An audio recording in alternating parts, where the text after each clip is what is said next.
Ain't a woman alive that can take my mama's place.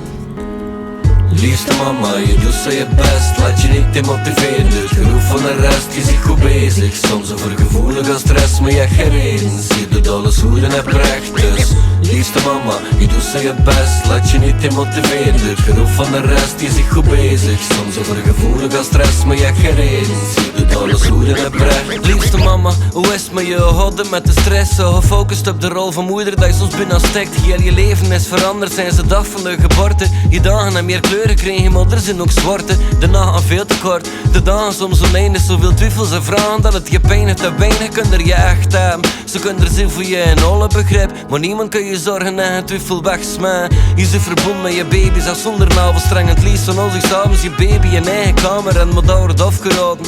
Ze moet zelfstandig worden, zeggen ze, maar diepe van binnen wil je niet het pad verraden. Dat zegt dat je moet open gaan slapen en echt verbonden zijn. Huid op huid, kan toch juist maar gezond zijn. Vele mama's dromen erover, maar ze doen het niet, omdat ze het anders neergeschreven in ieder boek vindt.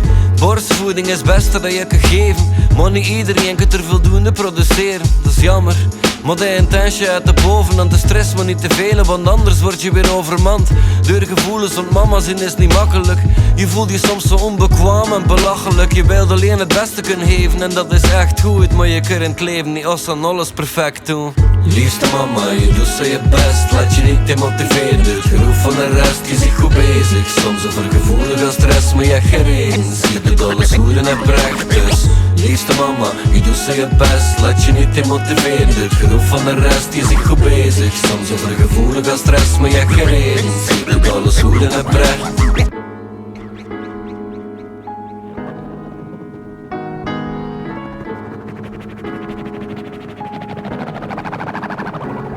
Je voelt dat ik zuchtje, kreetje, boertje, scheetje, kindje is anders en is zijn eigen ideetje. Ze strekken het in een jan omdat die wat trager is dan anderen. Het heeft niet al een kind van 6 leeftijd al kan wandelen. Je kunt niet iedere unieke baby 6 behandelen. Zolang dat je hem heren ziet, moet je niet veranderen. Het is echt, je liefde maakt hem sowieso wel sterk. En overwint dolle, zou je maar de connection niet beperkt. Blijf dichten, al weet je niet jossen wat hij moet doen. Geloof me, je kunt komt allemaal wel goed. Ik vind het jammer dat je soms de energie tekort komt. Dan niet iedereen de gepaste steun het van een zorgfonds. Dat je te weinig uren per dag hebt of dat je de rest speakert. Niks meer van me-time omdat je zelf wegciffert.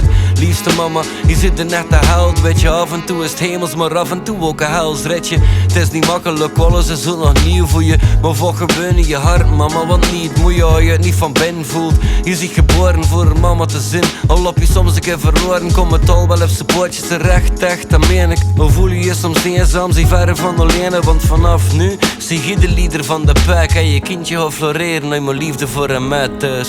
Liefste mama, je doet zo je best. Laat je niet demotiveren door het geroep van de rest. Je zit goed bezig, soms overgevoelig als stress. Maar je hebt geen reden, je doet alles goed en hebt recht. Dus liefste mama, je doet zo je best. Laat je niet demotiveren door het geroep van de rest. Je zit goed bezig, soms overgevoelig als stress. Maar je hebt geen reden, je doet alles goed en hebt recht.